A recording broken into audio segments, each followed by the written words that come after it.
2007 সালে আটক হওয়ার পর দীর্ঘ 17 বছর অন্ধকার কারাগারে কারাবন্দী জীবন কাটানোর পর অবশেষে মুক্ত হলেন সাবেক স্বরাষ্ট্র প্রতিমন্ত্রী লুৎফুজ্জামান বাবর। বিএনপির একসময়ের দাপুটে এই নেতা দীর্ঘ 17 বছর যাবৎ কারাভোগ করছিলেন।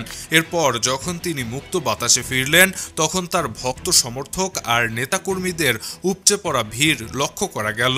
ফুলের মালা পরিয়ে প্রিয় নেতাকে বরণ করে নিলেন তার কর্মী সমর্থকরা। বৃহস্পতিবার 16 জানুয়ারি দুপুর 1:45টায় কেরানীগঞ্জে অবস্থিত ঢাকা কেন্দ্রীয় কারাগার থেকে বের হন তিনি। বাবরের কারাগার থেকে বের হওয়ার বিষয়টি নিশ্চিত করেছেন উপমহাপরিদর্শক মোহাম্মদ জাহাঙ্গীর কবির।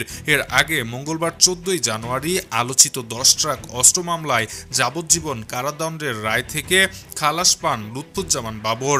খোঁজ নিয়ে জানা গেছে, লুৎফুজ্জামান বাবর প্রথমে শহীদ প্রেসিডেন্ট জিয়াউর রহমানের মাজার জিয়ারত করবেন এবং তারপর সাংবাদিকদের সঙ্গে আলাপ করবেন। দর্শক, এমন আলোচিত খবরের ভিডিওগুলো সবার আগে পেতে এখনই সাবস্ক্রাইব করে রাখুন ইবিডি নিউজে। সেই সঙ্গে আমাদের ফেসবুক পেজটিতে ফলো করে দিতে ভুলবেন না। কথা হবে পরবর্তী ভিডিওতে। সে পর্যন্ত ভালো থাকবেন। ধন্যবাদ।